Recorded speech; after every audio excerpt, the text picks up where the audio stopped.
There's a version of a person you never want to become. Someone who's been hurt so many times, so deeply, that something inside them quietly shifts. They don't cry as much anymore. They don't get angry. They don't beg or argue. In fact, from the outside, they look fine. But they're not fine. They've just changed in ways that most people never notice, and psychology can now explain. And honestly, you might have already started changing too. We talk a lot about trauma, but there is something we do and talk about enough: what happens to a person after they've suffered too much. Not the breakdown, not the dramatic moment, but the slow, quiet transformation that happens when someone has been through too much pain for too long. Because here is the truth that psychology has confirmed. When the human mind absorbs a certain level of repeated pain, emotional neglect, betrayal, loss, toxic relationships, it doesn't just heal. It adapts, it rewires. And those adaptations, they're both remarkable and deeply heartbreaking. So in this video, I want to walk you through exactly what starts happening to a person when they've suffered too much. You might recognize someone you know. You might recognize yourself. Either way, stay with me, because understanding this might be the most important thing you do today. The first thing that changes, they stop reaching out.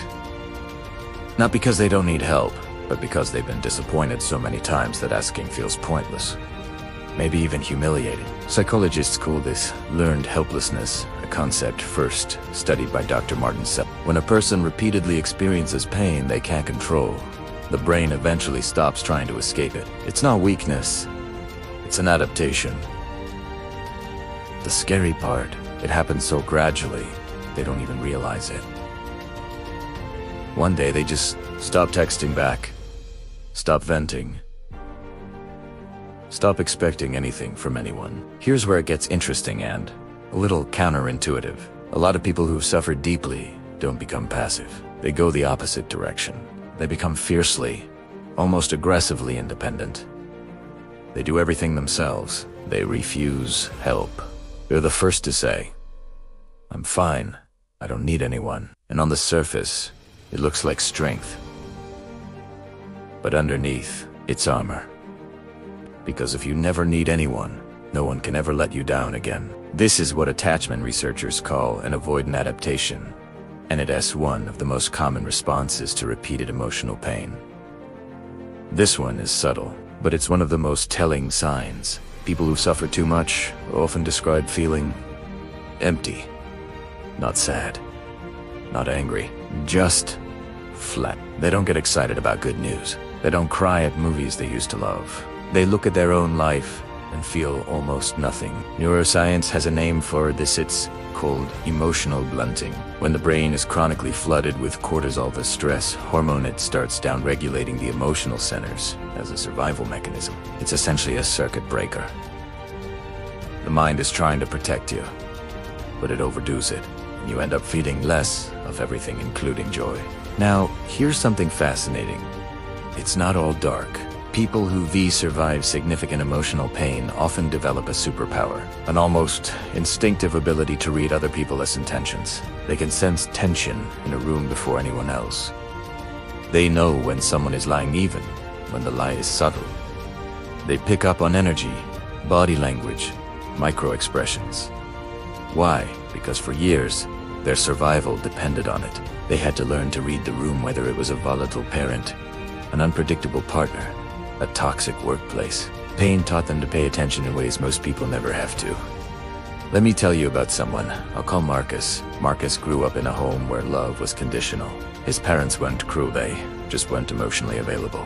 Praise only came when he performed. Comfort was rare. Vulnerability was treated as weakness. By his 30s, Marcus was outwardly successful.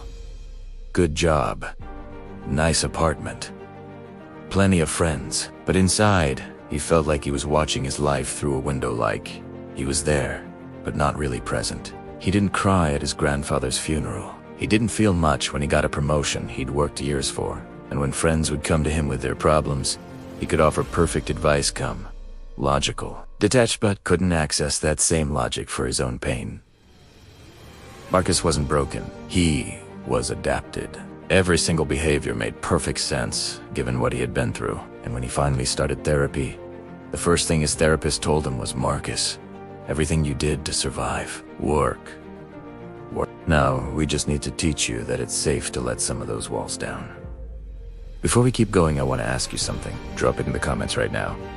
Do you recognize any of these signs in yourself or in someone you love? Just say yes, or describe what you've noticed. I read every single comment because I know some of you are watching this and quietly recognizing yourself. And I want you to know that recognition, that's not a bad thing.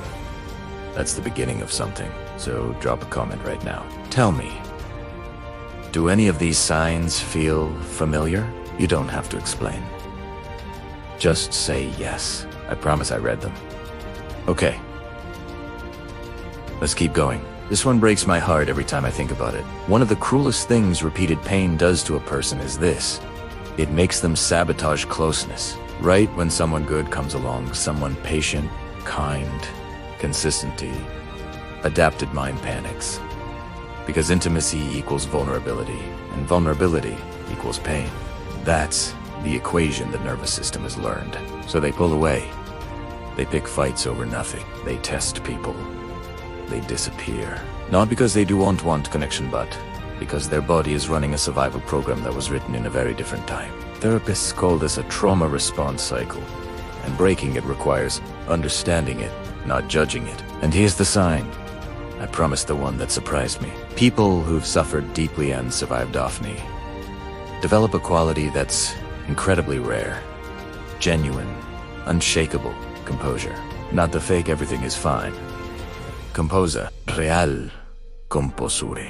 The kind that comes from having already lived through some of the worst that life can offer and still being here. They don't panic in crises the way others do. They're steady when the world is falling apart. They have a tolerance for discomfort that most people cooey and understand because most people have entered it the way they have. There's a concept in psychology called post-traumatic growth. The idea that some people don't just survive pain, they are forged by it. They come out the other side with a depth of character, a capacity for empathy, and a perspective on life that simply cannot be faked. So here's the thing I really want you to take away from all of this. The behaviors we've talked about, the emotional distance, the hyper-independence, the numbness, the pushing people why these are not character flaws. They're not signs that someone is difficult or damaged or unlovable. They are the evidence of a mind that did everything it could to protect the person inside it. The problem isn't that the adaptations didn't work. They absolutely did. The problem is that they're still running long after the original danger has passed. And here's the twist. The very thing that once kept a person safe, the walls, the detachment, the self-sufficiency, can become the thing that keeps them lonely. So if you recognize yourself in any of this, I want to say something directly to you. You're not broken. You are not too much. You are not too damaged to be loved or to love. You are someone who survived something hard. And your mind did exactly what minds do, it adapted. The next step is an undoing who you've become. It's learning slowly and saflitha. Not every room is the one you had to escape from.